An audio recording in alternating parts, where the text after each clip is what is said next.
C'est pour cela, chers frères et sœurs, continuez à lire la Bible.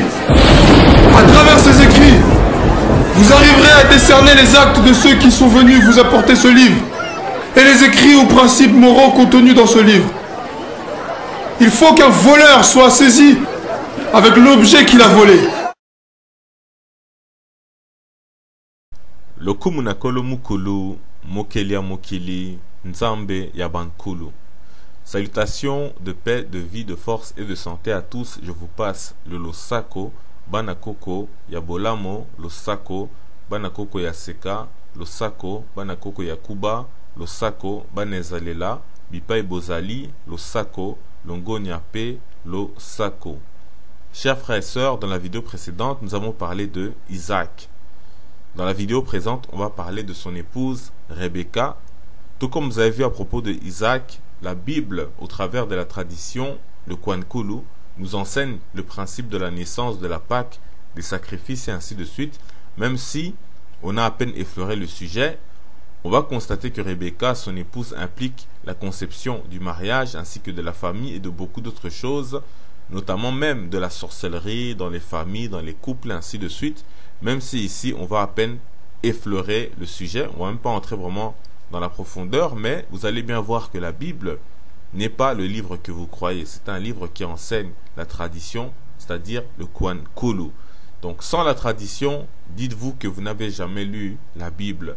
Vous allez voir comment l'idée de Rebecca contient les noms et les surnoms de tous les membres de sa famille et de bien d'autres choses. À ce titre, on peut parler de Rebecca comme la matriarche d'Israël, tout comme son mari Isaac est le patriarche ou un des patriarches d'Israël. C'est donc pourquoi on a déjà dit que dans la Bible, on parle du patriarcat et du matriarcat, mais le matriarcat est caché derrière le patriarcat. Mais avant de commencer, il se peut que bientôt on publie la vidéo sur Joseph.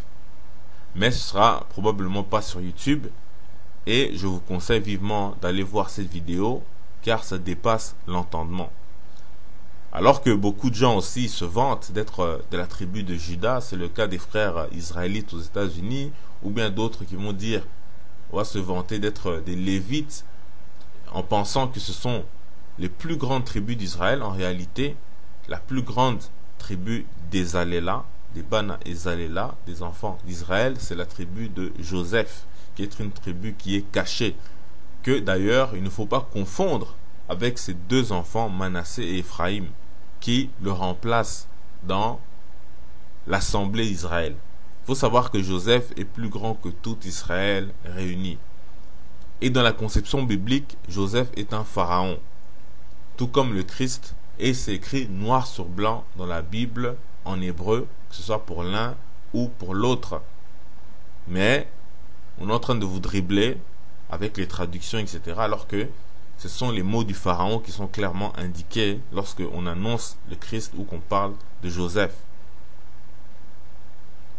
Vous allez constater que le concept de la sapologie se trouve dans la Bible. Et Joseph est lié directement à l'étymologie du terme sapeur, que ce soit pour le sapeur-pompier ou bien la sapologie en tant que telle. Et au niveau sapologie, un jour le Christ était, comme on dit, sapé comme jamais, à tel point que il a marqué les esprits. Et jusqu'aujourd'hui, on appelle encore les métis les mulâtres.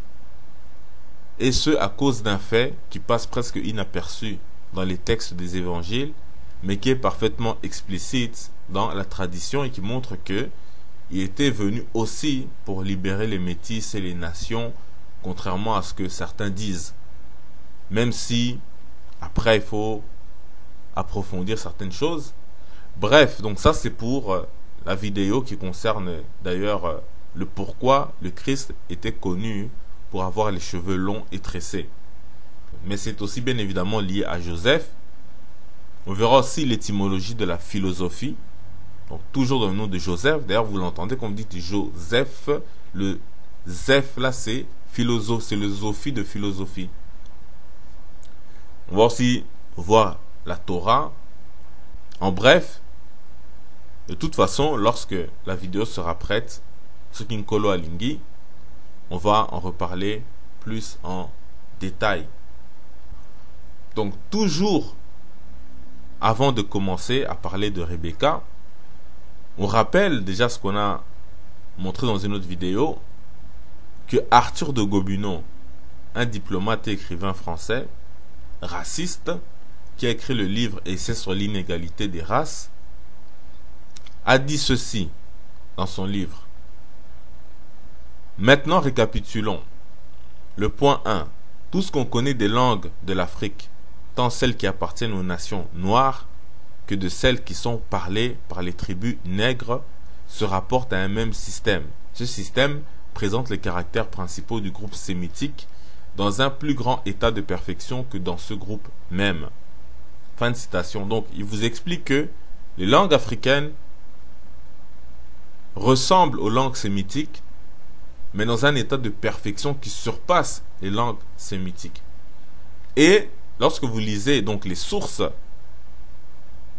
de ces affirmations, en fait, il reprend en fait les conclusions des travaux de deux individus qui sont des Allemands, dont l'un est tout simplement la plus haute autorité reconnue dans le monde occidental concernant l'hébreu biblique.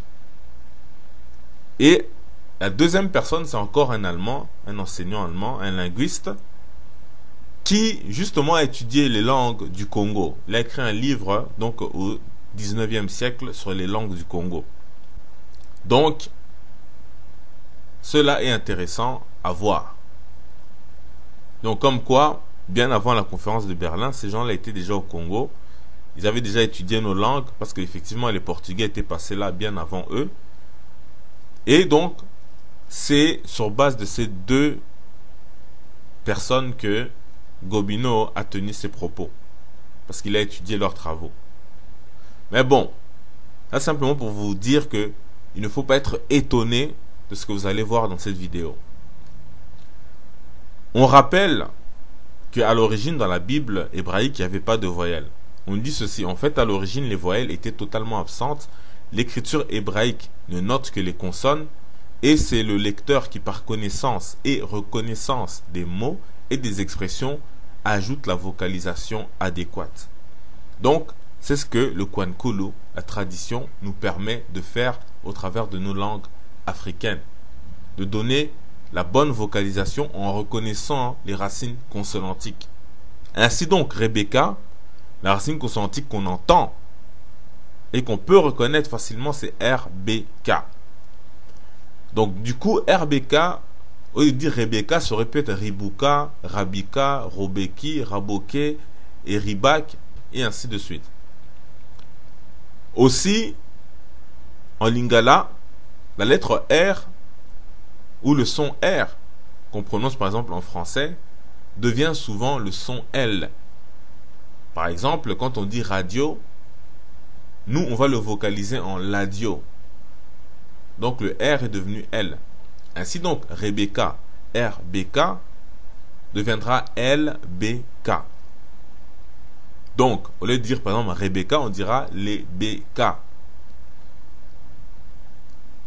Donc, maintenant on peut commencer.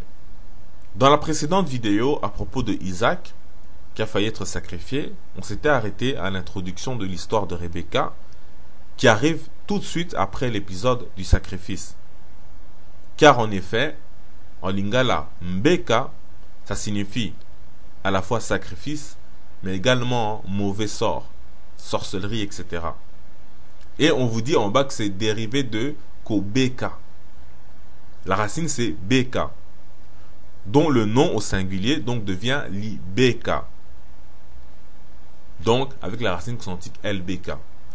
Maintenant, sans tarder, on va maintenant voir la définition de Rebecca. On nous dit que Rebecca, eux ils le prononcent ici Ribka. Donc on dit Rebecca, ça signifie ensorcelante qui prend au piège. C'est la fille de Bethuel, sœur de Laban, épouse de Isaac et mère de Ésaïe et Jacob. Fin de citation. Donc, on a dit que Mbeka en lingala, c'est la sorcellerie, c'est le mauvais sort jeté sur quelqu'un. Donc, vous voyez qu'on est clairement dans la même définition que la Bible. Et comme on a dit, Mbeka vient de Libeka. Donc, la sorcellerie, c'est Mbeka ou Libeka, voire même Lobeka, racine consonantique LBK.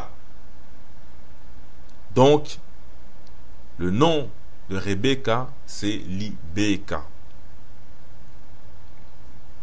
Et le lo ou le li, c'est un préfixe qui correspond à le, la, etc. en français ou bien à al en arabe. Pour donner un exemple, si je prends le terme Mbanzi, comme on a vu Mbeka, cure-dent, eh bien on le retrouve sous la forme lo banzi, qui veut dire encore cure-dent.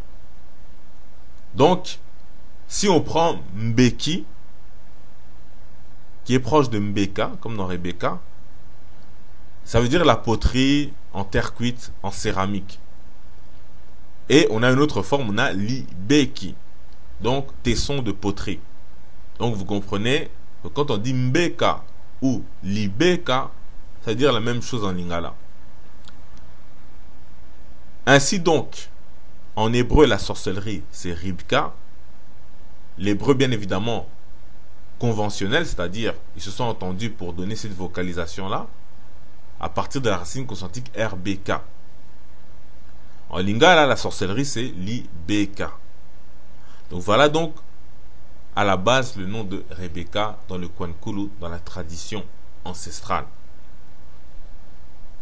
Ensuite de ça, on nous dit que Rebecca, ça signifie qui prend au piège. Pourquoi prend-elle au piège? Car elle a piégé son mari, Yaseka, c'est-à-dire Isaac, qui était devenu aveugle, et elle a fait passer Yakuba, c'est-à-dire Jacob, pour son frère Swai, c'est-à-dire Ésaü, afin que Yakuba obtienne la bénédiction à la place de Swai. Genèse chapitre 27, versets 11 à 13, on nous dit: Jacob répondit à sa mère: Voici Ésaü mon frère est velu, et je n'ai point de poil. Peut-être mon père me touchera-t-il, et je passerai à ses yeux pour un menteur, et je ferai venir sur moi la malédiction et non la bénédiction. Sa mère lui dit: Que cette malédiction, mon fils, retombe sur moi. Écoute seulement ma voix et va me les prendre. Donc déjà ici, on ne va pas rentrer en détail, mais on introduit déjà les notions de sorcellerie, etc. En tout cas, ce que les gens appellent la sorcellerie, mais en réalité, c'est bien autre chose. Ensuite, Rebecca, bien autre chose qui s'apparente à une science ancestrale. Ensuite, le chapitre 27, versets 15 à 16 nous dit: Ensuite, Rebecca prit les vêtements d'Ésaü, son fils aîné, les plus beaux qui se trouvaient à la maison, et elle les fit mettre à Jacob, son fils cadet. Elle couvrit ses mains de la peau des chevreaux et son cou qui était sans poil. Fin de citation. Donc maintenant, voyons l'idée du piège en lingala. Déjà, on a vu donc Mbeka, c'est la sorcellerie, le mauvais sort. Maintenant, on vous dit que Mbeka, ça veut dire aussi subterfuge. Subterfuge. Difficile à prononcer. Donc, qu'est-ce que c'est qu'un subterfuge? On nous dit moyen habile et détourné pour se tirer d'un embarras. On nous dit synonyme échappatoire, ruse, stratagème. Rebecca a bel et bien utilisé la ruse ou un stratagème pour faire bénir Yakuba à la place de Swai. Donc, elle a aussi détourné la bénédiction de Swai au profit de Yakuba. Donc, par un stratagème, une ruse. Le dictionnaire lingala français nous dit détourner, prendre frauduleusement, kobuka ou koyiba. Kobuka devient libuka, le détournement. Racine consonantique de libuka, LBK. Donc Rebecca, c'est encore Libuka, LBK. Maintenant, on va un peu voir quelques exemples de comment notre tradition en tant que langue au système sémitique se trouve être plus parfaite que les langues sémitiques et particulièrement en ce qui concerne la Bible. C'est-à-dire que On va voir ce qu'a voulu dire Arthur de Gobineau. En effet, Rebecca était une femme qui savait très bien faire la cuisine. À cause de cela, Isaac a même demandé à manger un plat succulent avant de donner sa bénédiction. Parce qu'il aimait manger quelque chose de bon. Genèse chapitre 27, versets 8 à 10. Maintenant, mon fils, écoute ma voix à l'égard de ce que je te commande. Va me prendre au troupeau 2 bons chevreaux, j'en ferai pour ton père un mets comme il aime. Et tu le porteras à manger à ton père, afin qu'il te bénisse avant sa mort. Ici, c'est Rebecca qui parle à Yacouba. Donc, elle avait l'habitude de lui faire à manger comme il aimait. Eh bien, sachez que jusqu'aujourd'hui, une femme qui sait très bien faire la cuisine en lingala, on l'appelle Mama Loboko. Il suffit de taper donc ce nom sur YouTube et vous allez voir plein de vidéos sur la cuisine congolaise. Juste tapez Mama Loboko. Et Loboko, c'est quoi? C'est le bras, c'est la main. Et c'est la racine consonantique LBK comme Libeka, donc Rebecca. Donc du coup, Mama Loboko signifie aussi la mère de Yacouba, car Loboko, la main, c'est un de ses surnoms à Yacouba. Genèse chapitre 25, verset 26. Ensuite sortit son frère dont la main tenait le talon d'Ésaü. On lui donna le nom de Jacob. Isaac était âgé de 60 ans lorsqu'il naquit. Genèse chapitre 25, verset 28. Isaac aimait Ésaü parce qu'il mangeait du gibier et Rebecca aimait Jacob. Donc c'est vraiment pour dire que c'est la maman de Jacob. Ainsi, Rebecca, c'est aussi Mama Loboko. LBK, la mère de Yacouba. Aussi encore, Genèse chapitre 25, verset 21. Isaac implora l'Éternel pour sa femme car elle était stérile et l'Éternel l'exauça. Rebecca, sa femme, devint enceinte. Fin de citation. Être guéri en lingala, c'est kobika. La guérison, c'est l'obiko. Donc Rebecca, c'est encore libika ou l'obiko. LBK. Plus fort encore, on dit que Rebecca, c'est celle qui prend au piège. En lingala, libaku, c'est obstacle, épreuve, entre parenthèses sur lequel on trébuche, comme s'il y avait un piège devant soi. On nous donne un exemple d'un dictionnaire en ligne. Atuti libaku pe akwei. Il a heurté un obstacle et il est tombé. Mais surtout, libaku signifie occasion, opportunité, chance. On nous donne encore un exemple. Kobeta libaku na zelo. Rencontrer une super méga chance. Eh bien, ça c'est tout simplement l'histoire de Rebecca dans la Bible. C'est ainsi qu'elle apparaît pour la première fois dans la Bible, c'est-à-dire par un coup de chance. Mais en fait, ce n'est pas un coup de chance, c'est un coup de chance divin. Genèse chapitre 24, versets 14 à 16.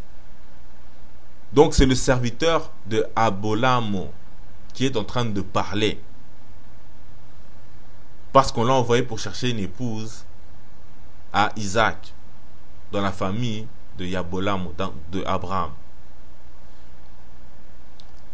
Il dit ceci, le serviteur, que la jeune fille à laquelle je dirai, penche ta cruche, je te prie, pour que je boive, et qui répondra, bois, et je donnerai aussi à boire à tes chameaux, soit celle que tu as destinée à ton serviteur Isaac, et par là je connaîtrai que tu uses de bonté envers moi, Seigneur.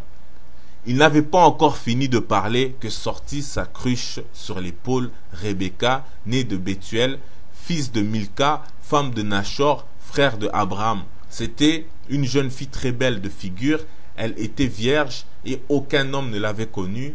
Elle descendit à la source, remplit sa cruche et remonta. Fin de citation. Déjà ici, parce que on va aussi introduire la question du mariage, c'est qu'à la base, traditionnellement, la fille devait être vierge et le mariage devait être pour la vie, pour éviter de se marier avec une fille qui n'est pas vierge. Mais on est à une autre époque où donc on est rentré dans l'ignorance après des siècles d'esclavage, colonisation, etc. Donc on est dans un temps d'ignorance et les choses peuvent se comprendre aisément. Mais au commencement, il n'en était pas ainsi. Donc en lingala, ce qui s'est passé là, entre le serviteur qui rencontre Rebecca par ce coup de chance divin, en lingala on appelle ça kobeta libaku, donc tomber sur une chance inespérée.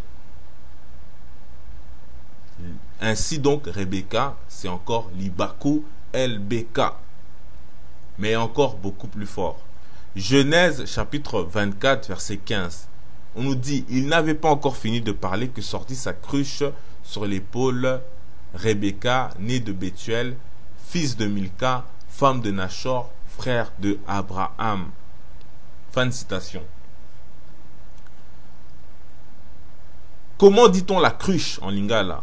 On dit l'obeki, donc c'est la cruche.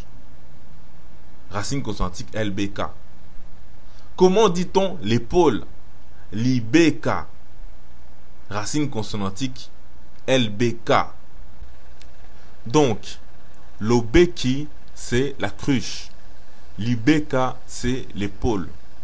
Ainsi donc, en lingala, dire par chance, il a vu Rebecca avec une cruche sur l'épaule se dira Nalibaku akuti libeka nalobeki na libeka. Ainsi donc, Rebecca, c'est encore l'obeki, c'est-à-dire la cruche, ou bien libeka, c'est-à-dire l'épaule, avec la racine consonantique LBK. Et cela, encore une fois, comme avec son mari Isaac, m'a tellement intrigué que j'ai été voir qu'est-ce que ça donne dans la Bible. Donc, qu'est-ce que c'est écrit à ce passage-là?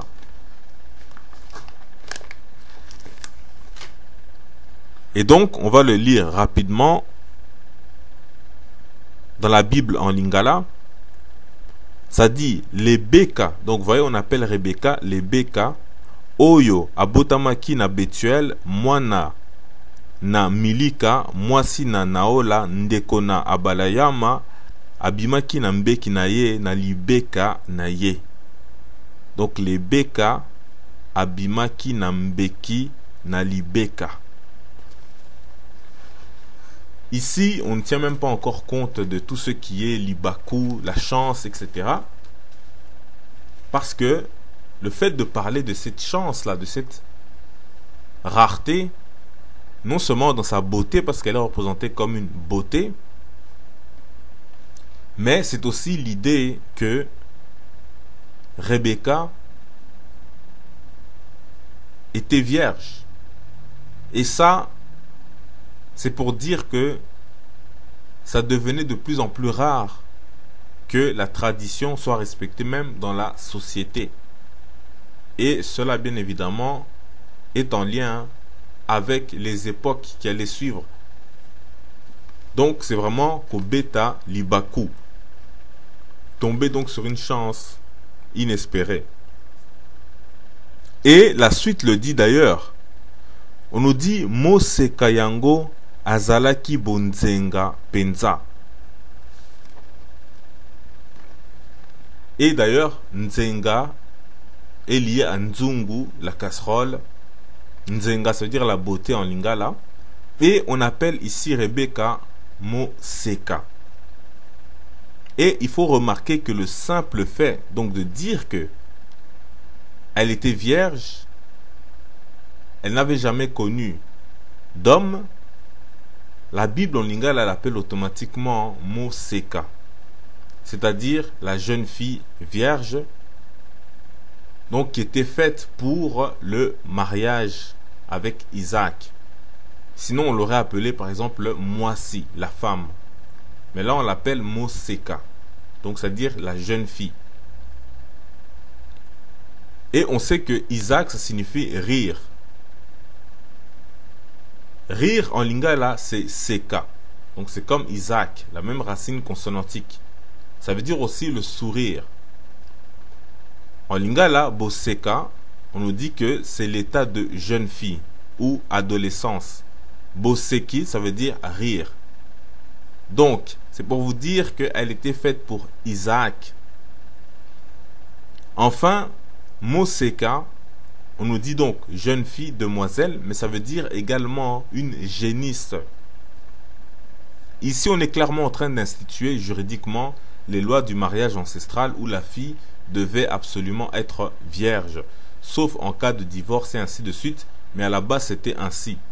Donc, Moseka, la génisse, vous pouvez voir ici à l'image, donc vous avez une génisse, on nous dit que c'est une génisse, c'est-à-dire une femelle n'ayant jamais vélé, c'est-à-dire qui n'a jamais mis au monde un veau. Donc à la base, elle est d'abord vierge avant de tomber enceinte. Quand elle a enfanté, c'est là qu'elle devient une vache. Mais avant de devenir une vache, elle est d'abord une génisse.